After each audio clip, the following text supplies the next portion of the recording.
A continuación, versiones públicas.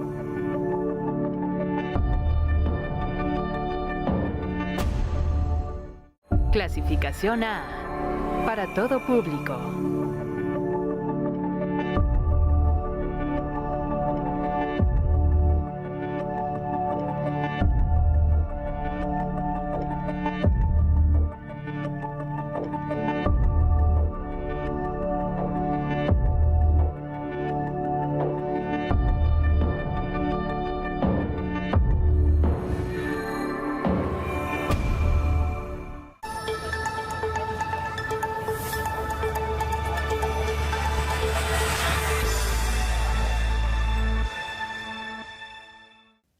Amigas, amigos, muchas gracias por estar en una emisión más de Voces Públicas.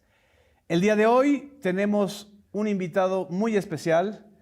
Tenemos a un hombre que vio el proceso desde Europa de la llegada de la Cuarta Transformación en México y de la llegada de Andrés Manuel López Obrador. Con Andrés Manuel López Obrador desde la campaña electoral del 2018, tuvo contacto.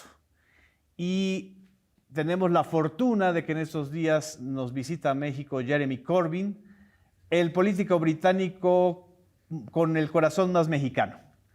Y eso no solamente por sus vínculos familiares, políticos, emocionales con México, sino porque el corazón está a la izquierda, Jeremy.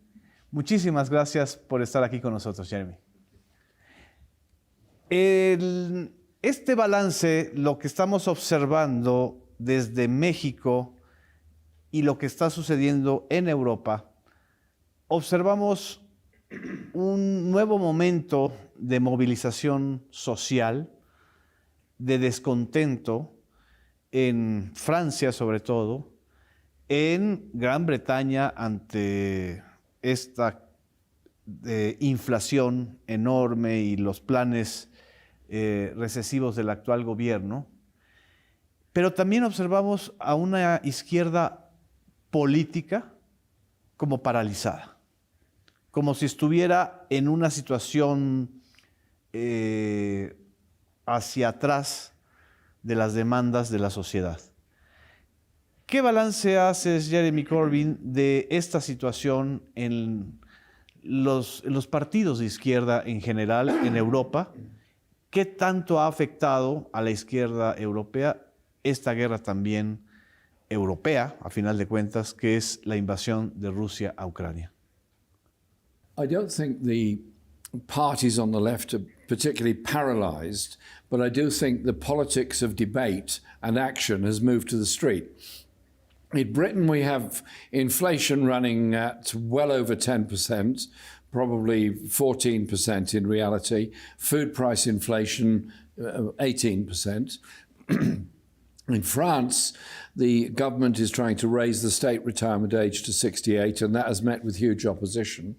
And in Britain, the wage issue is enormous because public sector workers have had a pay increase for the past 10 years that's always been below the rate of inflation. And most working class families in Britain are around 10 to 15% worse off than they were 10 years ago. There's a huge amount of anger there. The strikes that have taken place on the postal workers, the rail workers, the teachers, health workers are very strong and very intense. And the unions that have balloted, asked people to vote to go on strike or not, have received a participation rate of over 90% and approval ratings for industrial action of about the same level. And so the government is up against it. I'll give you an example. In the case of the teachers, the pay increase they've been offered is 5%, of which most of it will be paid for within school budgets, which means that other teachers will lose their jobs or there will be less money spent on children's education. And so the Teachers' Union has recommended its members to reject that. At the same time, the union, which was already very strong, has recruited 60,000 members in less than 3 weeks. People joining the union to be stronger. All unions are seeing an increase in membership. The rail union, which is already on a very high membership, already has gone up a great deal. So the anger that's there is huge. But it's also, and this is where I'll come on to France in a moment, a demand for wages, yes, but it's also about conditions of work. In the case of the postal workers, delivery workers, the owners of the company are trying to turn them into the equivalent of Amazon employees with no guarantee of permanent jobs, with owning their own vehicles and being contracted to Royal Mail. The same employment model that Uber, Deliveroo, Amazon and others operate under. Whereas we have had 500 years of continuous postal service in Britain, and people are very angry. And the public support is huge for the postal workers and all the other groups that are taking action. And so the politics of the time are actually being expressed through the trade unions and on the streets. What's happening in Parliament is not necessarily seen as of enormous relevance. And the government, in the meantime, has put in a budget which will enrich the richest in our society by a great deal and will not fund any pay increase for the poorest. And at the same time, quite dishonestly claiming that inflation has been brought about by excessive wage demands. Working class living standards have fallen. Inflation has been caused by the greed of the energy companies and the dividends searches by shareholders in big companies and the excessive amount of profit made during COVID. In France, where the image is different because the French are much better at organising demonstrations than most other people. They have an incredible image on the streets. But don't underestimate the size of anger at President Macron's plan to increase retirement age to 68 on the rather spurious claim that unless people retire later, the country can't afford the pension system. A country can decide what it wants to afford. It can make a choice. It can give tax cuts to the rich. It can spend a lot of money on defence. It can spend a lot of money on health. It can spend a lot of money on pensions. It can make its decisions and make its priorities. And so Macron has got a big problem there. He couldn't get the issue through the National Assembly, where he doesn't control it anyway, and has therefore passed the decision by presidential decree, and that has now gone to a constitutional court. So I think the issue in France is incredibly strong, and it might end up with Macron actually resigning. Es como una monarquía, no está ni siquiera respetando la vida parlamentaria, ¿no? Exactly. The French constitution does give enormous power to the president. That is true. That was the whole point behind the new constitution in France. But it does have the requirement that a major change in law, such as this, must have the assent of the National Assembly. It didn't get it, so he's using executive powers to bypass Parliament. And so the anger of people is increased as a result of that. It's a monumentally strange thing for somebody who's supposed to be a skilled politician to do, because what he's done is expanded the opposition to his own proposal. And I suspect this may well be the time for an enormous change in France. People assume that because the last election was between Macron and Le Pen, that the left is less of a force in France. They're wrong. Sadly, the candidate put forward by the left, the main candidate, Mélenchon, was also competing against a candidate put forward by the Communist Party and by the Socialist Party in the first round of the presidential election. And that meant that Le Pen, on behalf of the far right, got to be in the second position and therefore was in the runoff with Macron. But you just got to do the very simple maths. of the left vote, and it was quite easy that Mélenchon could have got in the final round with Macron. Would he have won? Would he have not? I don't know. But don't underestimate the growth of the French left. It's not necessarily from the Socialist Party or from the Communist Party. It's more of a sort of amorphous left of social movements, green ecology movements and social justice movements. It's very powerful with it. I was in France for the National Assembly elections campaigning with my good friend there, Di Bono, who is a candidate within in Paris. And what impressed me about the rallies I went to with her was their intensity and their diversity. It was a lot of people who were very poor, very badly treated. And she opened her campaign by openly supporting migrants and refugees into her community, and she still won. And so I think that you think about the growth of activist politics across Europe, and that is actually the most significant factor in the present time. And this in turn leads to a difference in economic thinking.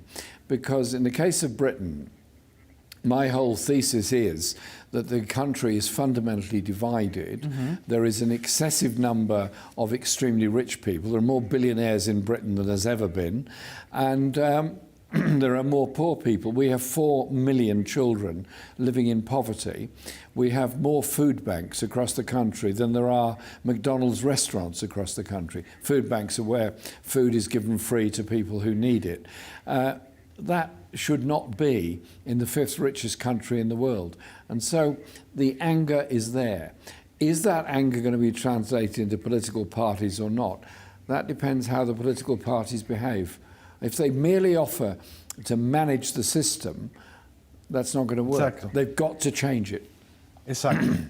Esta emergencia o este resurgimiento del movimiento sindical en Gran Bretaña, de la calle en Francia, de las protestas también en Italia contra el gobierno de ultraderecha de Meloni, en España, ¿qué tanto es el efecto del post-COVID, de este capitalismo o de este neoliberalismo que la pandemia finalmente demostró la devastación que provoca en los sistemas de salud y en la dignidad humana?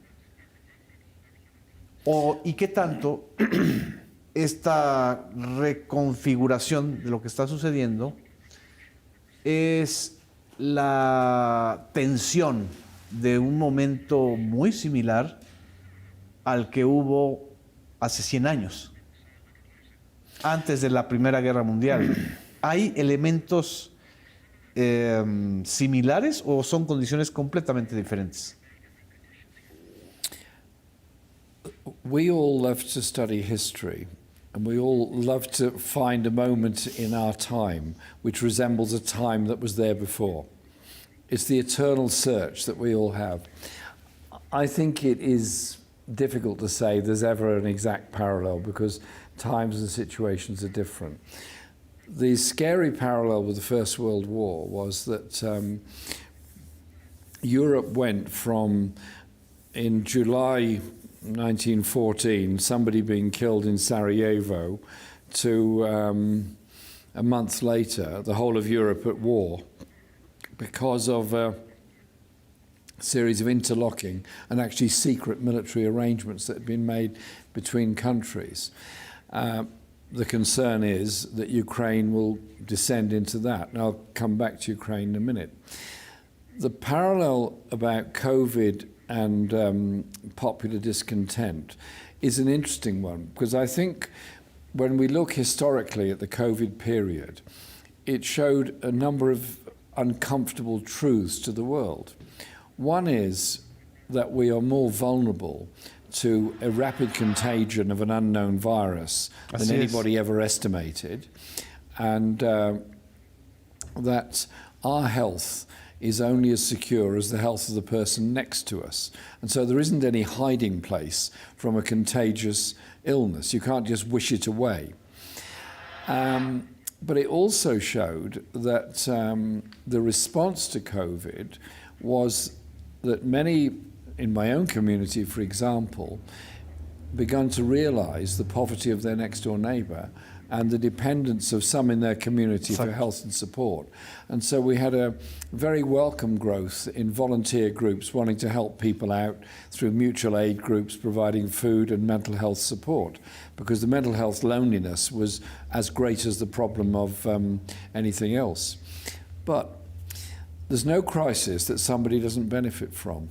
More millionaires were created in the United States, dollar millionaires, during the Great Depression than they were at any other time. The billionaires that were created during COVID were those that had money in the big pharmaceutical companies, who did very, very well out of it, those that had money in protective equipment, those that had money in delivery companies, and those that had money in electronic communications, all did very, very well out of it. It exposed both our vulnerability and the way in which governments over the world happily managed over the greed of some of these companies. In Britain, £35 billion. £35 billion was spent with two companies on track and trace, which was totally ineffective. And so it was money basically thrown down the drain. And we are now paying the price for that because of the debts government brought in. The other question you raised was about the dangers of the war in Ukraine. Well, let's be clear to begin with. First of all, Russia is totally wrong to be invading Ukraine. No question about that. I have no problem condemning them absolutely for that. The danger is the war will escalate. The danger is it will escalate into something as a war between NATO and Russia, both of which have nuclear weapons. That is obviously a huge danger. The people of Ukraine are many gone as refugees to other parts of Europe, but are also suffering greatly with the bombardment. Conscripted soldiers from Russia are dying in this particular conflict. There has to be an interlocutor. There has to be somebody who can bring about a ceasefire. The UN failed to act and intervene in an effective way. Western Europe was seen as, by Russia, I suspect, as being too close to the Ukraine, therefore wasn't seen seriously. It's interesting that President Xi of China, having made an intervention which hasn't necessarily brought out a result yet, might be a process that brings about some kind of negotiation. Maybe we'll all be the last to hear about it, but I just simply look at it this way. What's going on in Ukraine is disastrous. But both Russia and Ukraine are perfectly capable of talking to each other to agree a process for shipping wheat out of Russia and Ukraine through the Black Sea into North Africa where it is necessary. There is, of course, also a famine going on in the east of Africa at the present time. If they can talk about sales of wheat and other products, sunflower and so on, surely to goodness they could talk about a ceasefire to bring about a future. Every war ends with a peace conference. Every war, without exception. Versailles, Potsdam, the two world wars, and so on. Why can't we cut to the chase now and do it? And I do think it's shown the missed opportunities of the UN, but also the weakness of the United Nations because of its structure. Perdió la capacidad de iniciativa Europa, las naciones europeas, porque las propuestas, incluso la última propuesta de paz o de diálogo de Macron, pues fue un fracaso. Y Alemania, a pesar de que está la socialdemocracia, pues prácticamente está en un mismo nivel de posición belicista que Estados Unidos. Es decir, parecería que incluso el presidente mexicano, Andrés Manuel López Obrador, lanzó una propuesta que pues no sonaba tan descabellada frente a la parálisis de la ONU, ¿no? ¿Qué es lo que se necesita hacer para esta situación? The proposal put forward by López Obrador, the proposal put forward by Lula Ignacio da Silva in Brazil and supported by a number of others, indicates to me two things. One is that the media in Europe and the United States talk only of American and European news, as though the rest of the world has no voice and no say in this process. Whereas the generally left movement in Latin America has had an important effect. And I was there when Lula won the election in Brazil, and he said, Brazil does not want a Cold War. Brazil will be a voice for peace in the world. And he stuck to his word and supported initiatives on this. So I hope that between China, Latin America, and hopefully the African Union and African countries who are very badly affected by grain supplies will actually help to bring about some kind of process. Because what are we going to do? Observe a war getting worse and worse, more and more intense, and it will boost arms expenditure in Europe and North America, and it will boost arms expenditure in Russia and in China. We live in a divided world. We live in a world where there is a greater gap between the richest and the poorest than ever before. We ought to be able to do better than this. Así es. Vamos a un corte, Jeremy, no nos dejen. Regresamos después de un corte en Versiones Públicas.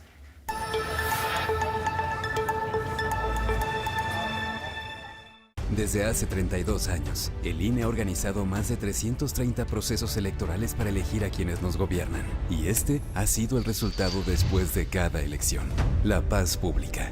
Gracias a la ciudadanía y al INE, hemos tenido elecciones libres, auténticas y pacíficas. Elecciones sin fraude porque hay reglas claras. Elecciones donde podemos elegir en libertad y sin presión. La paz hay que cuidarla. El voto libre no se toca. Mi INE es valioso porque mi INE nos une. ¿Qué querés ella? Si te digo, no se cumple, man. Conmigo los dos o ninguno. ¿Iban a hacerse ricos en los Estados Unidos? Pues ya no llegaron. Mira, yo tengo un primo que tiene unos negocios, babón. ¿Y de qué es el chance? De cargador. ¿Y ahora para dónde? Cinema 14 presenta La Jaula de Oro. Función estelar. Miércoles, 22 horas. ¿Por qué no vas a recostarte? No. ¿Para qué quieres que Magda me maltrate? Déjame morir. No quiero seguir viviendo. Un hombre no puede ser amigo de la mujer que quiere. Si tú no estás segura de quererme, pídeme que espere, pero dame una esperanza. Tengo que revelarte algo que ya no puedo ocultar más. Cinema 14 presenta El Crucifijo de Piedra. Jueves, 15:45 horas.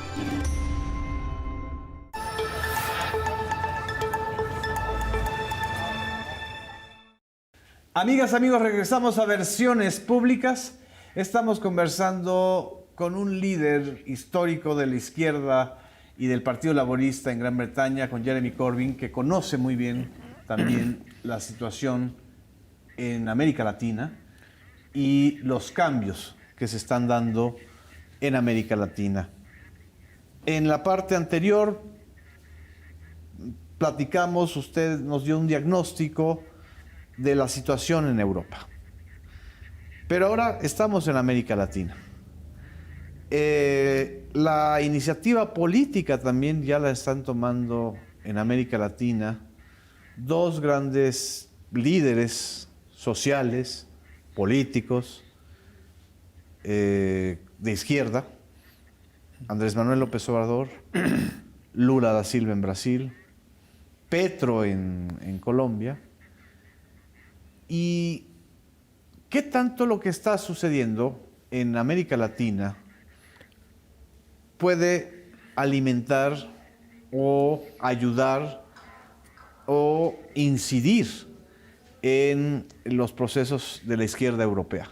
¿Están observando a América Latina de nuevo o están como los medios de Estados Unidos y de Europa, en donde América Latina no existe salvo cuando hay muertos?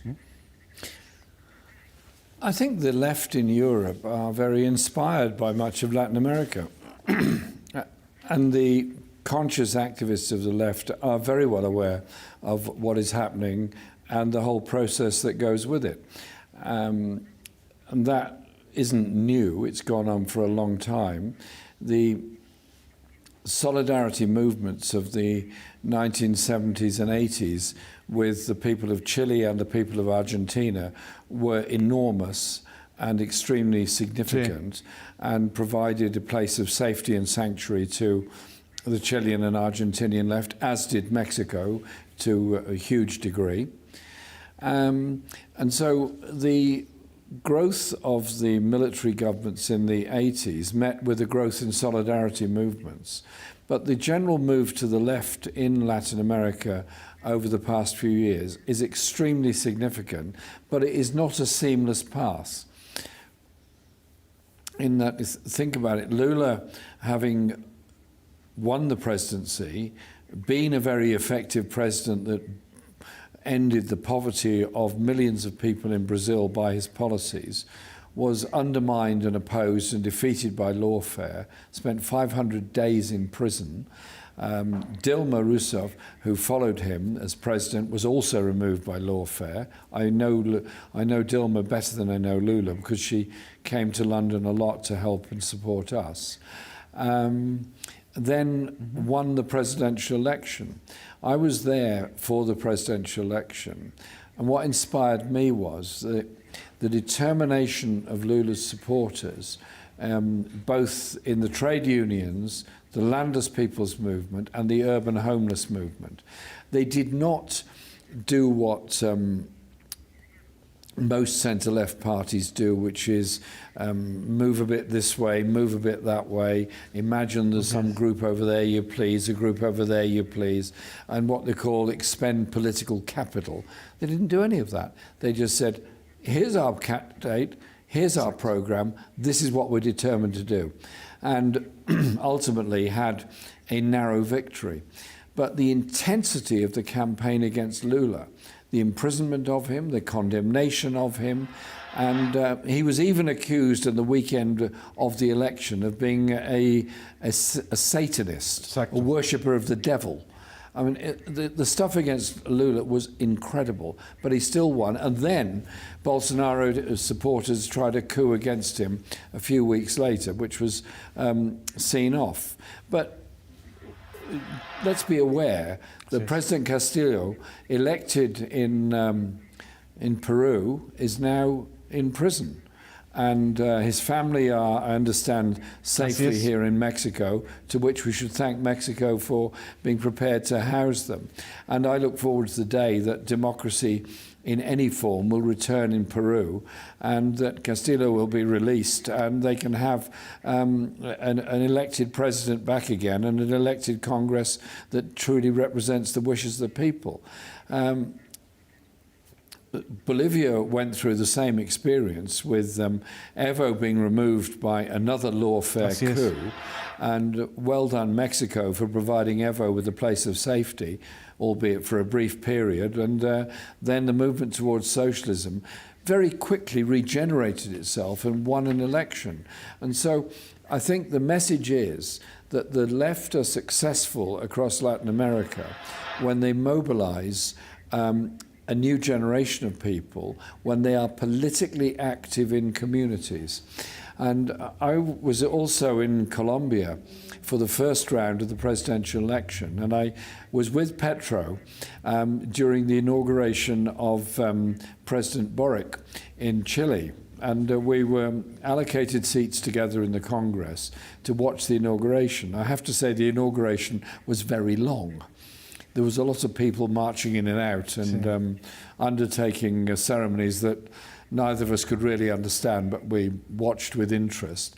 But we had a very good chance for a very long conversation about the issues facing Latin America and the issues that he is facing as president. And so we've just got to be aware that success is a fragile thing. And when I was in Colombia for the first round of the election, when he won the round but didn't get the 50% required. What I noticed was, because I was observing polling stations, that the polling was very well run, no question about that, I've got no complaints at all. And you could work out the age of voters on the voting tables by their registration card numbers. And so I deliberately chose to examine tables or observe them voting, which had the longest numbers, which means they're the youngest voters.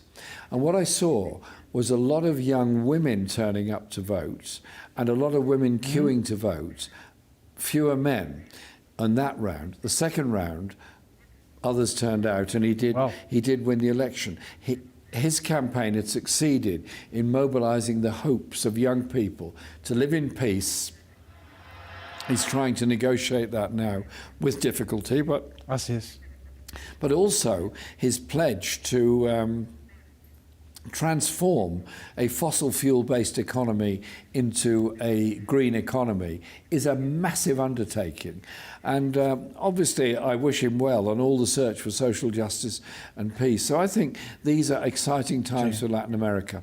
And the influence that the presidents have on world politics, AMLO, Lula, Petro, very, very significant indeed.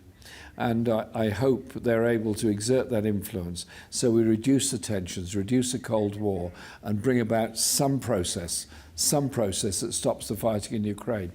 But before we go on to the next point, just say this about the media. If you follow CNN or Fox News, any of those, they report the Ukraine war. Now, it's a huge story and a huge issue. I fully understand that. But it's not the only war in the world. They don't report the war in Yemen. They don't report the issues facing the Palestinian people. They don't report the plight of refugees arriving in Europe from those wars. They only report on Ukraine.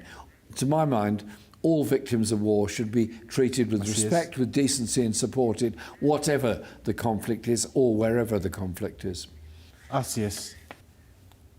En el caso de América Latina, dice usted una frase maravillosa, que es una advertencia para las izquierdas. El éxito electoral también es algo frágil.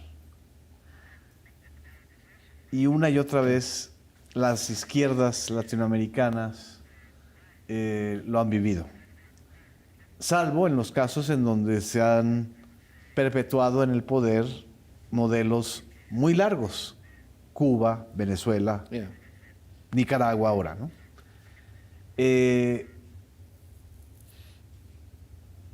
¿Cómo observa el proceso mexicano de la Cuarta Transformación, que es el nombre que este cambio político le ha dado el movimiento de gobernante en México y el propio presidente Andrés Manuel López Obrador? ¿Es algo frágil? ¿Es algo de largo aliento? ¿Cómo se observa desde la posición en la que usted está? Nothing is ever certain unless you fight for it and keep on making sure the change actually happens. You can never be complacent. As you say, elections are ephemeral things. They don't last forever.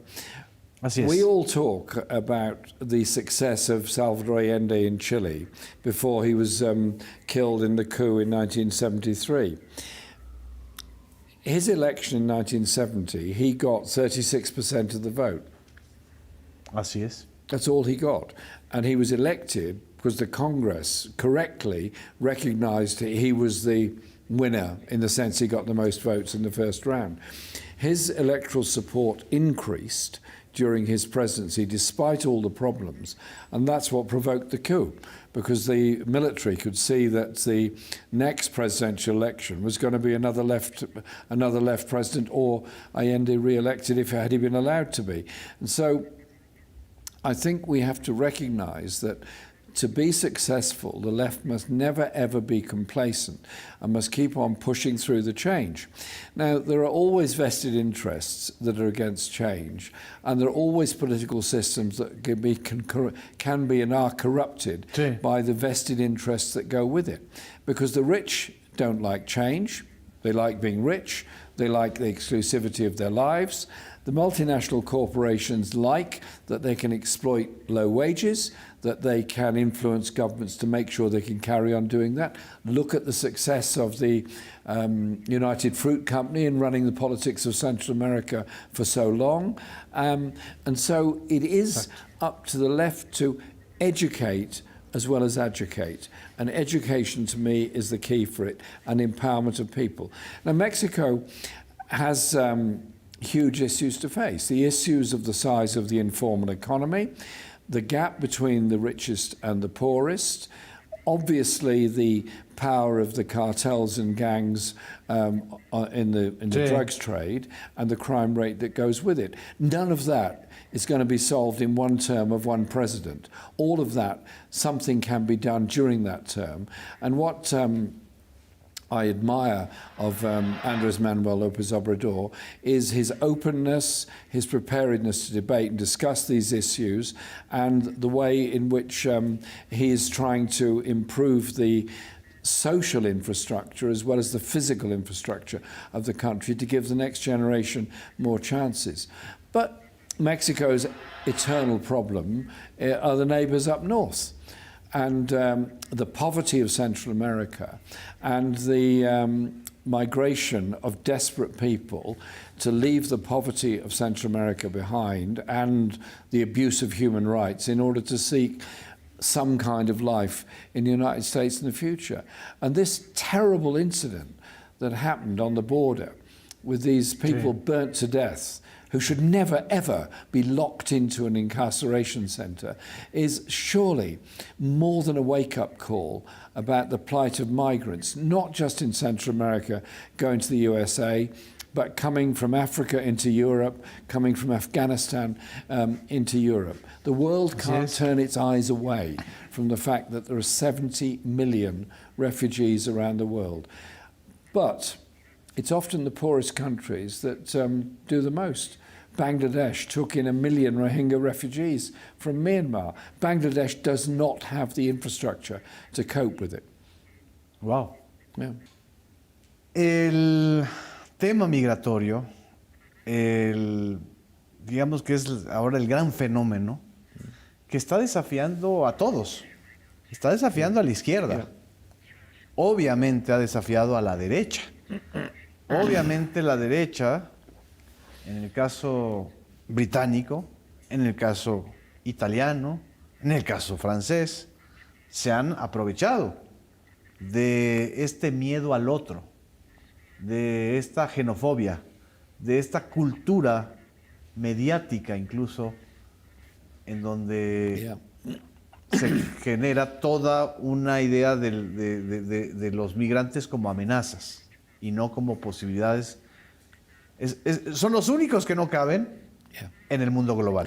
Well, Germany took in almost 1 million Syrian refugees, and I remember saying to Angela Merkel, I had a very interesting discussion with her about this. I opened the conversation by saying, Chancellor, I would like to congratulate you on taking in the Syrian refugees, and I'm sure they will do well in your country and do well for Germany in the future. And she looked at me and said, why do you say that? I said, because you took a very brave and human decision that you were prepared to give them a place of safety in Germany. And in the long run, you and your society and they will all benefit from it. And she said, Jeremy, that's really kind of you, but it doesn't feel like that at the moment because of the pressure she was under at that point. And then in the case of my own country, which actually takes in far less refugees than any other European country anyway, the unbelievable levels of xenophobia in our media concerning boat people who come into Britain on flimsy vessels to try and seek a place of safety and are now threatened with being removed to Rwanda by the government. I'd simply say this. I've been to Calais. I've met many of the refugees there. They are poor, they are hungry, they are desperate, and they are prepared to risk everything to get into these dangerous boats just to get to what they believe will be a place of safety. And you or I would not get in one of those boats, even to go across a pond in a lake, and a sort of park or something like that. We wouldn't do it. And so the xenophobia against them is appalling.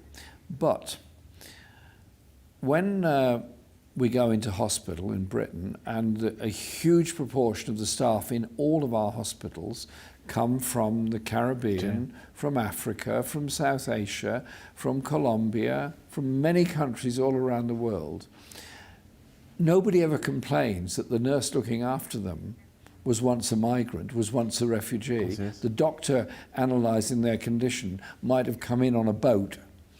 Some of the very rich farmers in Britain are now finding that all the xenophobia and nonsense that Boris Johnson talked in 2019 means they haven't got anybody to pick their fruit or pick the vegetables in their farms. And so it's so short-sighted. Europe as a whole, most countries have a declining population. Most have an aging population. The only way the standard of living can survive all across Europe is by bringing in younger workers and younger people. And it's a kind of uncomfortable truth that a lot of xenophobes are finding very hard to cope with at the present time. But the racism, the rise of the far right and racism in Europe is very serious. The rise of anti-Semitic attacks, the rise of Islamophobia, the rise of abuse of migrants on the streets is a very serious issue. But there is also the rise of a conscious anti-racism amongst young people. I was so proud of young people in Berlin on the night that the AfD posted big gains in elections about 4 or 5 years ago. They immediately, in huge numbers, went out on the streets in the Unter den Linden and said, "It's not our Germany, this is not done in our name." Wow. So I have hope for young people. Qué barbaridad. ¿Qué está pasando entonces con el tema en Gran Bretaña de este plan antimigrante o la reforma migratoria de Rishi Sunak, sobre todo con el tema de los afganos? The specific law that the government is trying to bring in is an utter disgrace. We have a process in the British Parliament that ever since 1998, when the Human Rights Act became law, we have a statement that has to be put on the front page of every bill that's presented to Parliament to say, and it has to be signed by the Secretary of State saying, this proposal is in keeping with all the provisions of the Human Rights Act and the relevant European legislation, the European Convention on Human Rights. Okay. And every bill of whatever government since then has had that certificate, except this one. Wow.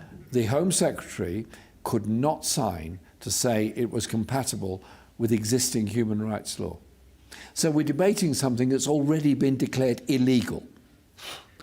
And it went through the House of Commons, the lower house, which I'm a member of, with most, if not all, Conservative MPs voting for it. It's now in the upper chamber, the House of Lords, which is about it, but it does contain a lot of lawyers and a lot of people that are very conscious of international law and the standing that Britain has in international law, and that's where it is at the moment. Obviously, I hope the bill is ultimately defeated. But in the meantime, there's a new proposal coming up which is going to annoy the government a great deal. A legal case has been taken out in the European Court of Human Rights on top of an earlier injunction that was placed against the government to declare the whole process illegal and therefore cannot go any further. Now, the European Court of Human Rights has the competence to do that. The British government's response is to threaten to leave the whole European human rights system, which was actually drafted by British lawyers in the 1940s and 1950s. And so that's a measure of how far Boris Johnson and the ignorant right in Britain have taken the country. But all extremes have an alternative, and that alternative is there in the empathy, the solidarity and the sympathy of people in supporting people who are going through a desperate time. So you know what? In politics, you've always got to be hopeful and optimistic. And I'm hopeful and optimistic that the growth of the movements for social justice, the growth of the movements against racism, the growth of the movements for environmental sustainability do lead to a different set of measurements of how we deal with the world's problems. Perfecto. Antes de terminar, no puedo dejar de hacer esta pregunta. ¿Tiene optimismo el Partido Laborista? ¿Qué es lo que le está sucediendo al Partido Laborista? Es decir, pues se volvió prácticamente Tory, digo, desde la perspectiva o se derechizó. Well, as you know, at the moment I'm not the leader of the Labour Party. I was elected leader of the Labour Party. I was very proud to lead the Labour Party. And during my time as leader, the membership went from 200,000 to 600,000. And we developed a whole raft of policies that I was very proud of. Distribution of power and wealth, environmental sustainability, music and art education for all children. Sí. I was proud of so much that was in our manifestos. My problem was that I was fairly lonely as leader. I didn't enjoy the support of the majority of Labour members of Parliament. I did enjoy the support of a large number of members of the Labour Party. And so there was a constant battle. There was also a battle with entrenched interests and a huge media onslaught against the politics that I was trying to enunciate. The Labour Party is now adopting a much more centrist position on economic issues and unfortunately is also adopting one of bureaucratic control over party members, over debate in the party and getting rid of people who they see as dissenters. The left is fundamentally made up of dissent. The left, anywhere in the world, is dissenting from the status quo. If you want to change things, you have to bring people together where you can bring them together and what you can bring them together. Economic justice, social justice, environmental sustainability. But never be afraid of somebody within your own movement who says, actually, you know what, we could do things differently. I think we should do things differently. I think there are better ideas. It was those people that got women the right to vote. It was those people that got universal health care. It's those people that promoted the environmental revolution, which now everybody is apparently signed up to. Dissent and free thinking is a key part of it, which is why I'm so passionate that young people in our education system shouldn't be endlessly stressed and tested. Young people should be given security in school to pursue the freedom of their imagination. Of course, educate them in basic languages, maths, science and all that, but also give them the scope to develop music, poetry, ideas and inspiration. You've got some lovely books here which show the linguistic diversity of your wonderful country. Be proud of it. Everywhere around the world, people be proud of the cultural past and heritage. And above all, learn the history of the common people. Wow. Muy bien. Pues muchísimas gracias, Jeremy. Hay futuro. Hay jóvenes. Es un futuro de solidaridad y esperanza. Es un futuro para todo el pueblo. La solidaridad y la historia del pueblo normal es el futuro para todos. Muchísimas gracias por esta oportunidad, por su entrevista. Muchísimas gracias. Al contrario, Jeremy, muchas gracias a ti. Muchas gracias. Y nos vemos en la próxima emisión de Versiones Públicas. Gracias.